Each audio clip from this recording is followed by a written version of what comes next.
మమతల్లి ఈరోజు క్వశ్చన్ ఏంటంటే today is Monday after 65 day what will be. ఈరోజు సోమవారం అయితే 65వ రోజు ఏ వారం అవుతుంది? అర్థమైందా? క్లియర్ ఎక్స్ప్లెయిన్ చేయి.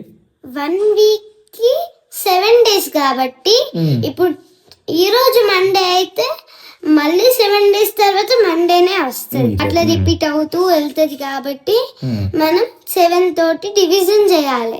ఈ 65 7 టేబుల్ రాదు కాబట్టి ఇప్పుడు మనం నియర్ తీసుకోవాలి. నియర్ ఏమొస్తుంది అంటే 7 6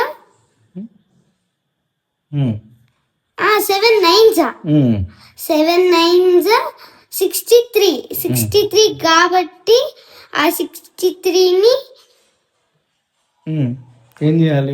65 నుంచి మైనస్ చేయాలి. మైనస్ చేస్తే ఎంత? 2 అంటే 2 days ప్లస్ చేయాలన్నట్టు మండేకి. Monday, Tuesday, Wednesday answer. Very good. అంటే మనం నియర్ టేబుల్ 7 టేబుల్ నియర్ దాకా పోతే ఎన్ని డేస్ రిమైండర్ అవుతుందో ఆ రిమైండర్ మనం యాడ్ చేసుకుంటే అప్పుడు మనం కౌంట్ చేసుకుంటే అయిపోతుంది. సో మీ క్వశ్చన్ వచ్చేసి today is Monday after 99 day what will be. ఈరోజు సోమవారం అయితే 99వ రోజు ఏ వారం అవుతుందో కామెంట్ చేయండి.